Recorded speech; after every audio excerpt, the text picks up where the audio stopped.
Ouve Israel, ouve aí terra. Bom, amados irmãos, o assunto que eu quero compartilhar hoje com os irmãos é a doutrina da salvação. Do grego sotero,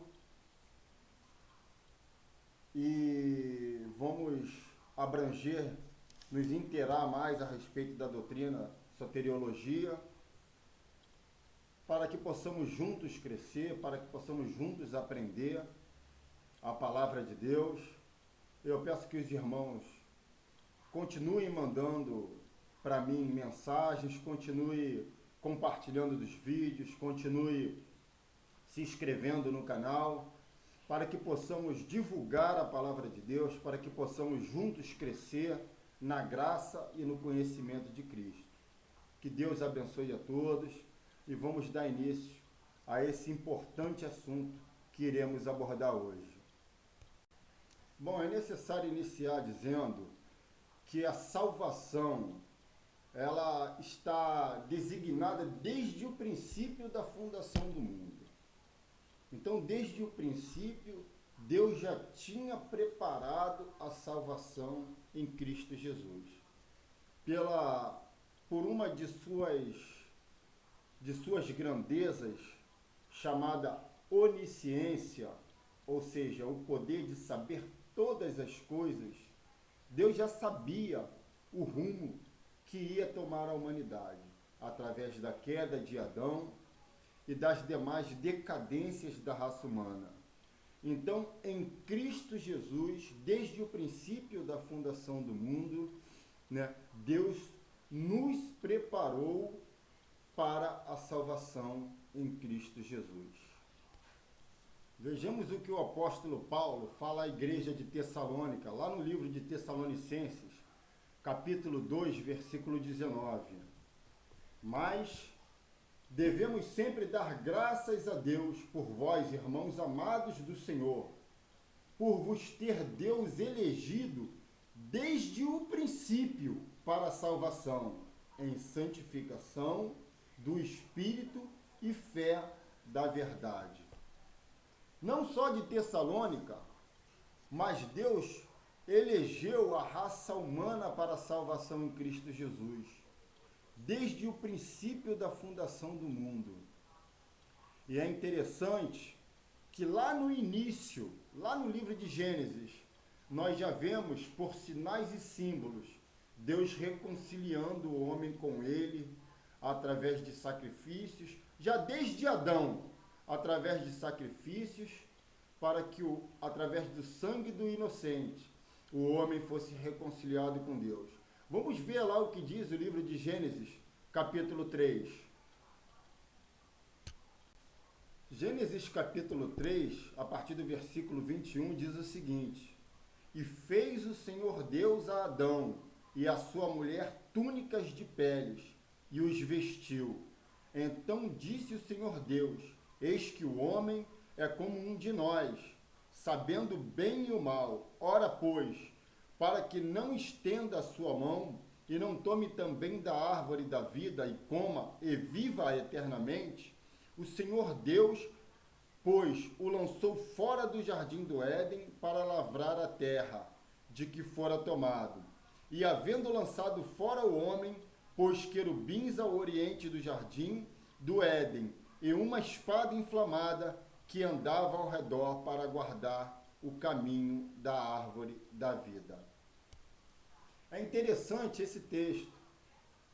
Adão e Eva tinham uma opção: obedecer ou não à ordem dada por Deus, de não comer do fruto da árvore do conhecimento do bem e do mal que estava no jardim. Bom, eles decidiram desobedecer.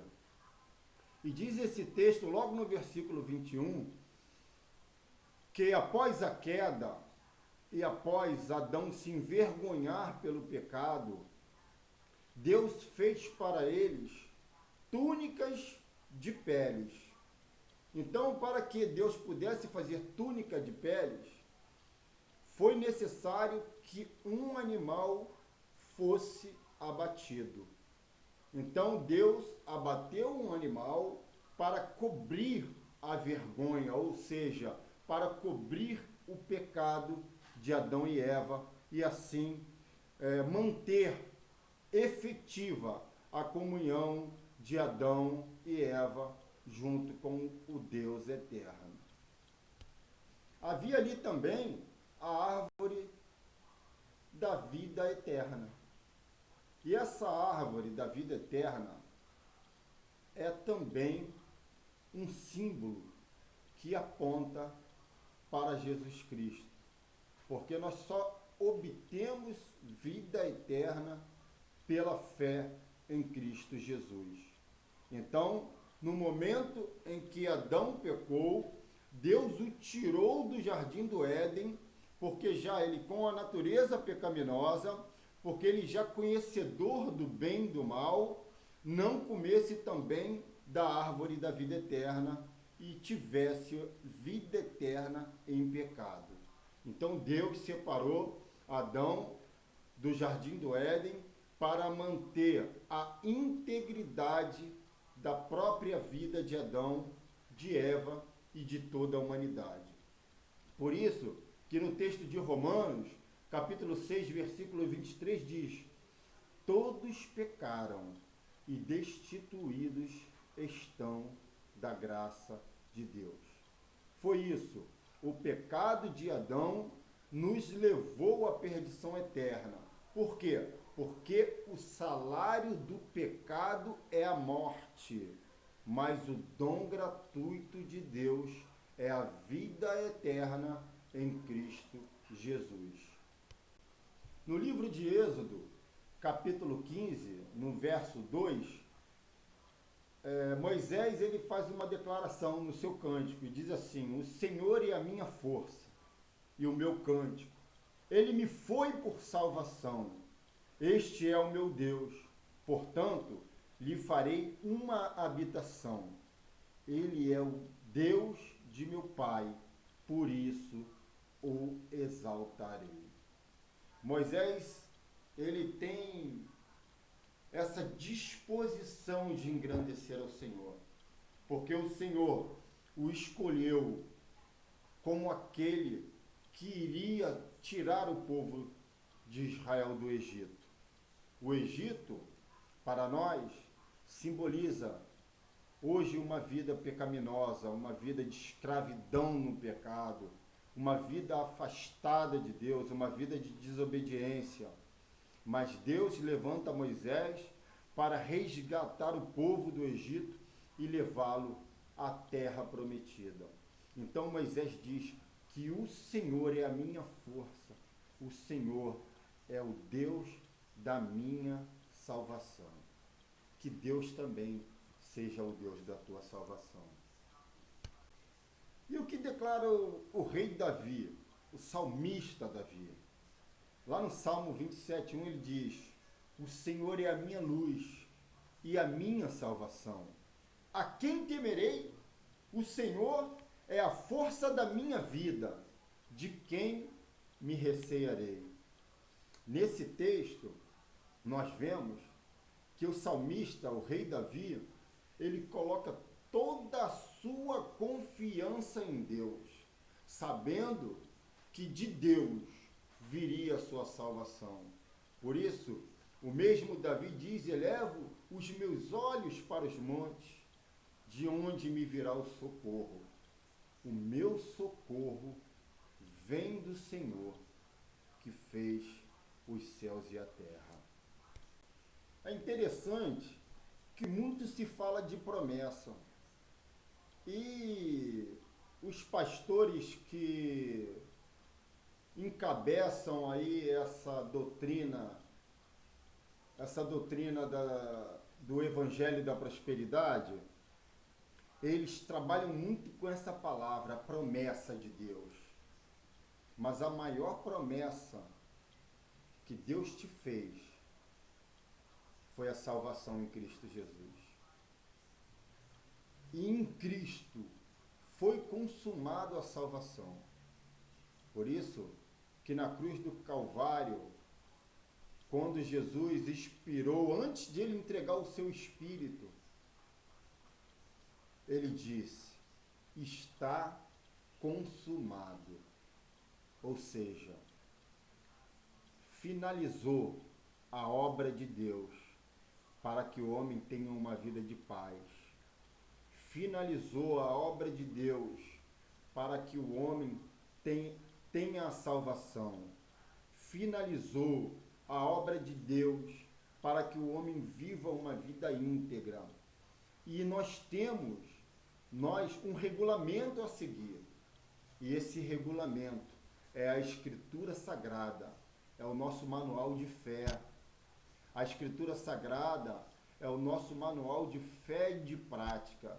E nós devemos buscar as Escrituras para viver uma vida agradável a Deus, para viver uma vida digna, para viver uma vida correta, para que a nossa vida possa refletir que somos filhos de Deus, que a graça de Deus, que a luz de Deus seja vista em nossa face, através da nossa atitude, através das nossas palavras, através da nossa caminhada. E com isso, o Pai Celestial é glorificado. E você caminha a passos largos para a salvação em Cristo Jesus. Olha que lindo, declara o profeta Isaías no seu livro, no capítulo 25, a partir do versículo 6. E o Senhor dos Exércitos dará neste monte a todos os povos uma festa com animais gordos, uma festa com vinhos puros, com tutanos, gordos e com vinhos puros, bem purificados, e destruirá neste monte a máscara do rosto, com que todos os povos andam cobertos, e o véu com que todas as nações se escondem. Aniquilará a morte para sempre, e assim enxugará o Senhor Jeová as lágrimas de todos os rostos, e tirará o opróbrio do seu povo, de toda a terra, porque o Senhor o disse. E naquele dia se dirá: eis que este é o nosso Deus, a quem aguardávamos, ele nos salvará. Este é o Senhor, a quem aguardávamos, na sua salvação exultaremos e nos alegraremos. Essa palavra é uma palavra profética, né, que aponta para o livramento de Deus para aqueles que estão em Cristo Jesus, para o livramento e para a salvação de toda a raça humana. É interessante que há uma disposição do homem para concretizar a salvação. E por que eu digo isso? Porque é indiscutível que a salvação é um ato de Deus. Entretanto, é necessário que o homem creia. Por isso que João 3,16 diz o seguinte: porque Deus amou o mundo de tal maneira que deu o seu Filho unigênito, para que todo aquele que nele crê não pereça, mas tenha a vida eterna. É necessário crer em Cristo Jesus. É necessário crer que Jesus é o Messias, Yeshua HaMashiach. Jesus é o Messias, é o enviado de Deus para salvar a humanidade. A salvação ela é descrita na Bíblia como o caminho através da vida para a comunhão eterna com Deus no seu reino. E o que Jesus diz no seu livro, lá no livro de João? Eu sou o caminho, a verdade e a vida, e ninguém vem ao Pai senão por mim. Então, quando Jesus fala, eu sou o caminho, esse o é artigo definido. Então, é a mesma coisa de Jesus falar, eu sou o único caminho de chegar a Deus. Eu sou o único caminho de se obter a vida eterna. Como eu fiz na gravação desse tema para o blog do meu amado irmão, eu fiz a seguinte pergunta: Deus quer nos salvar de quê, para quê e por quê? E eu gostaria junto de te responder essas perguntas e que nós juntos possamos meditar nelas. Bom, de quê? De que Deus quer nos salvar?